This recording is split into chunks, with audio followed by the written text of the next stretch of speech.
Hey YouTube, Jedi here, and in this Dragonheir video we're going to go over my Grave of Rot Stage 9 team. In this series of video I'm just re-showing off all my Stage 9 teams so everyone can kind of see what I have going on with my teams, and you can see where I'm at. So we're going to get right into it. For this team, there's two staples to this team, and it's not any of my legendaries that are what make this team work out so great. So for those of you who are wondering, you should already know by now though, is the rare cigarette is basically a must use in this dungeon. This is the setup I'm using. I don't even have her gear optimized, which shows you how good she is. The artifact I'm using is at stage 16 or level 16. This gives her a little bit of ultimate when it's done, and then I combine that with some skill haste. The other two pieces of equipment are broken pieces, and they're just there to help us get the accuracy and HP kind of where we need it. And then you'll also see for my runes here, they're only at stage 12, and they're not even optimized runes either. They're actually terrible substats as far as what they rolled. So I could definitely rework her and get her looking better, and she's only at level 90, but I wanted to leave her like this so you guys can see how important she is. Now the other one is going to be an epic Vikuk here. This guy has become pretty much my favorite epic this season. I really love playing with him. I use him in tons of teams, especially in my fire poison teams. If you guys have all of the OP epics and you have that dollar box and you don't know what to use it on, I highly recommend using this guy, especially if you don't have him and you need him for Grave of Rot. Now, what makes this guy so amazing for Grave of Rot is going to be, of course, his special here. He dispels 2 debuffs, which is how many debuffs you'll have on you from this boss, while healing you. And for each debuff he successfully dispels, the healing on the ally is increased by 25%. So I set this guy up to where he goes before my healer, my other healer, because I want him to do the dispel, and then he basically just heals your team up entirely because his heal is amazing when you're dispelling those debuffs. Highly recommend using him. Now for the other 3, which actually with these 2 being poison, this would probably work better if you go with fire poison people. So you could use like your tank being Horus, and then like a damage dealer of Eric or someone like that. And then you could use Hexandra as another healer if you're lacking in healing, or if you're not lacking in healing, another damage dealer to help take out the boss. Basically for this team I have one main damage dealer killing the boss, and once I rework her, Sigrid will help with the damage on the boss as well. Now I'm going to show you guys my timing. This is super important for this team when you're using Vikuk here. You want to make sure that the skill timing is set up correctly.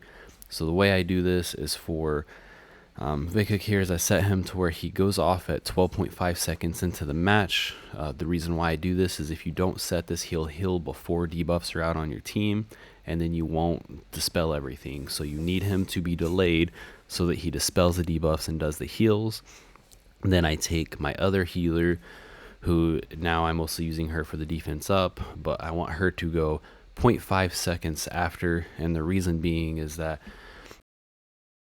here to cleanse all of my debuffs, and Jillian here, she does a single cleanse, so she takes away some of his effectiveness. If she does her cleanse first, she'll take away 1 debuff, and then he'll only be taking away 1. So I want him to cleanse both debuffs and heal the team, and then I want her to heal and give us defense up, which her heal isn't as important as her defense up is for this match. So that's what my skill timing looks like. Everyone else you can basically run normal. What I like to do sometimes too is, like for him here, he starts out on his first move, he goes a little bit before my damage dealers. Sometimes it's good to move them to go after him, so if that defense up is on there, you get that extra damage coming out of them. But I don't have them set up like that right now, and they're working, so I'm gonna leave them how they are.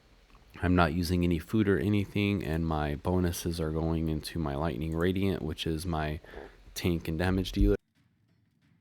So just in case you guys are curious, if you're running a fire poison team, it'd be good because you can get all your bonuses to your fire poison, and then you can lower your required accuracy for Sigrid, and you can raise her damage up a lot. But this is how this team is working out. When it's done, I'll kind of click through everyone so you can see everyone's gear. But you'll see we get all the debuffs put on everyone. Sigrid is going to keep that health prohibition and decrease attack up. Vikuk here, you see he dispels everyone, heals everyone, and then I like my defense up to go right before the boss is eating the tank so that he does less damage slash heals. But if you have that healing prohibition, you don't have to worry about how much he's healing from it. And basically I just have one damage dealer killing the boss, as you guys will see. So if you guys are setting up a team like this, just so you know, as long as you have one powerful damage dealer, you're going to be able to get through this. And if you rework Sigurd, get her to level 100, you can use her to help out with that damage as well.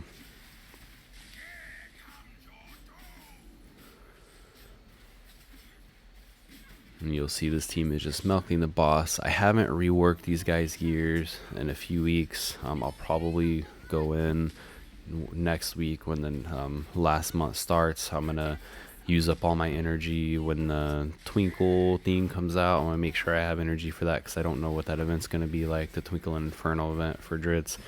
Once he comes out, I'm going to use all my energy to grind up gear, and then I'm going to rework everyone to try to work speed runs into all my dungeons.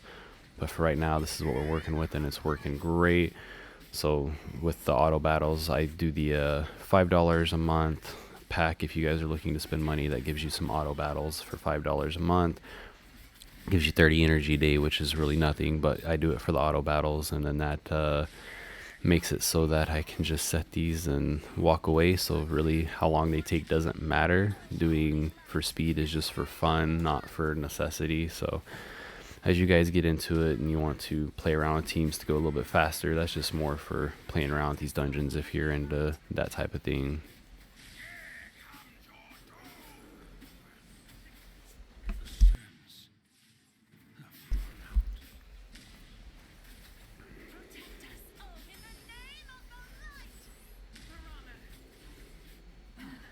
So as you guys see there, that's the run. It's a pretty solid run, solid team. Like I said, if you guys are trying to build a team similar to this, the two staples in my team are Sigurd and Vikuk here. They're the main ones. Your other three are not as important for who you use, so it doesn't have to be these super OP legendaries. You can use any tank like Horus. If you have them Furbath, someone like that would work for the tank. Your damage dealer, you could use the Adventurer and Fire to do that. It's just going to take a little longer. You're going to have to probably make sure that your timing is definitely perfect if you're using a weaker damage dealer or whoever you have that you can slot in right there. And then for Jillian here, another healer would work great. Someone like Hixandra is amazing. She also has a single target cleanse that can help out a little bit in this.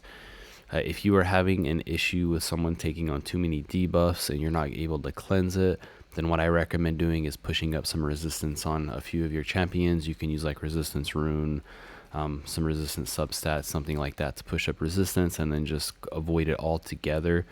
What I've seen for speed runs, what most people tend to do is instead of bringing in a cleanser, they will bring in a high resistance team with a lot of damage. That way they're not having to worry about the debuffs at all. And then usually it's like one healer, someone doing the healing prohibition like Sigurd over here, and then everyone else just high resistance destroying the boss. So that's also something to think about. But here's some of the base stats that we're pushing here. I got a ton of HP and defense on my tank. That gives you an idea of what we're working with there. We got some accuracy on him. He also gets the bonus accuracy from our affinity, so he can still land that decreased defense on here. He does have a decreased attack, but it doesn't matter because Sigurd's doing that. And we have Garrett here, same gear as my other dungeons. I don't move my attack people's gear around unless it's for like Vortex, stuff like that, where I'm trying to push up my damage. So for him, this is the same gear I run in every dungeon. Not quite 100% crit rate, which we're going to be working on it. Sigurd here, like I said, she's not even close to being optimized, and she's still doing her job, so it shows you how powerful she is.